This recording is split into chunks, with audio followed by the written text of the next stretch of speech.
तो good morning, मैं हूं आशिक राज। आप सभी का स्वागत है मेरे चैनल में। दोस्तों, ये सेशन एसक्यूएल से रिलेटेड है और इस सेशन में हम लोग देखेंगे how to create table with foreign key. पिछले सेशन में मैंने आपको बताया था कि how to create table with primary key. तो चलिए स्टार्ट करते हैं। अगर आपने अभी तक चैनल सब्सक्राइब नहीं किया है तो जल्दी से सब्सक्राइब कर दें और दोस्तों के साथ शेयर कर दें। ये बहुत ही इम्पोर्टेंट सेशन है, एसक्यूएल से रिलेटेड है और जो भी बंदे एसक्यूएल की पढ़ाई कर रहे हैं उसको बहुत ही हेल्प करेगी ये वीडियो। ठीक है, तो चलिए अब स्टार्ट करते हैं। तो फॉरेन की क्या होता है उसके बारे में पहले आपको जानना ज़रूरी होगा। फॉरेन की is depends on another table. Okay, इसका मतलब क्या हुआ? फॉरेन की जो है कि वो दूसरे टेबल पे डिपेंड है। कैसे डिपेंड है? That means foreign key depends on primary key and used by referenced। जैसे कि फॉरेन की जहाँ पे भी यूज होगा तो वो किसी न किसी का रेफरेंस लेके यूज किया जा रहा होगा। ठीक है, तो किसका रेफरेंस लिया जाता है? प्राइमरी की का रेफरेंस लिया जाता है अदर टेबल से। ठीक है, कोई और टेबल के प्राइमरी की का जो डेटा होगा, प्राइमरी की जो होगा उसका रेफरेंस लेके यहाँ पे फॉरेन की को यूज किया जाता है, उसका डेटा यहाँ पे एक्सेस किया जाता है। Foreign key except duplicate and unique value from primary key. ठीक है, फॉरेन की जो है कि डुप्लीकेट वैल्यू यहाँ पे एक्सेप्ट करता है। कहाँ से? प्राइमरी की के वैल्यू से। जहाँ पे भी जिस टेबल से आप प्राइमरी की का रेफरेंस लगाएंगे वहाँ के प्राइमरी की के वैल्यू जो भी होगा उसमें, प्राइमरी की में तो यूनिक वैल्यू होता है और वहाँ से यूनिक वैल्यू लेगा और यहाँ पे डुप्लीकेट एक्सेप्ट करता है। ठीक है, प्राइमरी की में यूनिक वैल्यू होता है, नल वैल्यू एक्सेप्ट नहीं करता है और यहाँ और जो है कि डुप्लीकेट वैल्यू वहाँ पे नहीं होता है। ठीक है, तो यहाँ पे फॉरेन की जो है कि डुप्लीकेट वैल्यू एक्सेप्ट करता है। कहाँ से? प्राइमरी की के यूनिक वैल्यू का जो भी वैल्यू होगा उसका जो कि यहाँ पे डुप्लीकेट वैल्यू एक्सेप्ट कर सकता है। ठीक है, तो यहाँ पे मैं आपको बताना चाहूँगा कि स्कॉट स्कीमा के अंदर जब भी आप लॉगिन होंगे तो कस्टमर्स टेबल है वहाँ पे। तो कस्टमर टेबल का भी मैं स्ट्रक्चर दिखाऊंगा बाद में। तो कस्टमर टेबल हैव प्राइमरी की column named ID. Customer table के अंदर एक प्राइमरी की है जिसका नाम है, जिस कॉलम पे प्राइमरी की बना हुआ है उसका नाम आईडी है। ठीक है, उस आईडी का पे प्राइमरी की लगा हुआ है तो आईडी का हम लोग क्या करेंगे?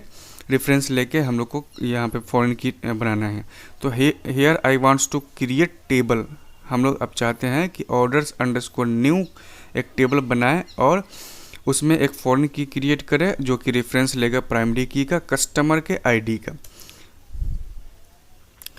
तो उसका सिंटेक्स क्या है यहाँ पे आप देख लें। अब इसको नोट भी कर सकते हैं, वीडियो को पॉज करके नोट कर सकते हैं यहाँ पे सिंटेक्स। तो क्रिएट टेबल, टेबल नेम और bracket open, column 1 data type, column 2 data type, size. उसके बाद जितना भी कॉलम आप यहाँ पे दे सकते हैं। उसके बाद column name, data type, references. Column name यहाँ पे जिस पे लगानी है वहाँ पे देना है कॉलम नेम और डेटा टाइप। उसके बाद रेफरेंसेस देना है, बीच में रेफरेंसेस कीवर्ड है और किस टेबल में जो है कि प्राइमरी की है उस टेबल को वहाँ पे लिखना है। टेबल नेम जैसे कि कस्टमर टेबल से हमको लेना है तो कस्टमर टेबल यहाँ पे देना है, कस्टमर। और उस टेबल के कौन से कॉलम पे प्राइमरी की है तो वहाँ पे आईडी पे है तो आईडी यहाँ पे आपको देना है, उसका ब्रैकेट बंद और सेमीकोलन। तो एग्जांपल यहाँ पे देख सकते हैं, ऑर्डर्स अंडरस्कोर न्यू है यहाँ पे।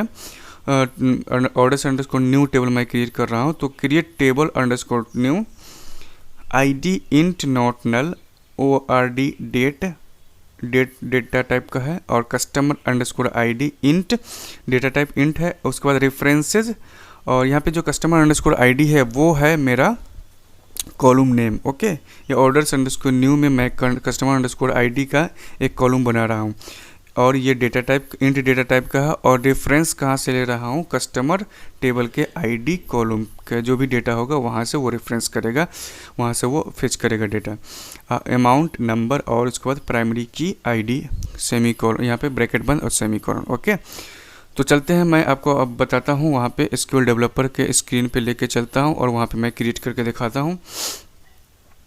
तो सबसे पहले आप देख लें कि ऑर्डर्स अंडरस्कोर न्यू नाम का कोई टेबल तो क्रिएट नहीं है, तो आप यहाँ पे select stock from tab check कर सकते हैं।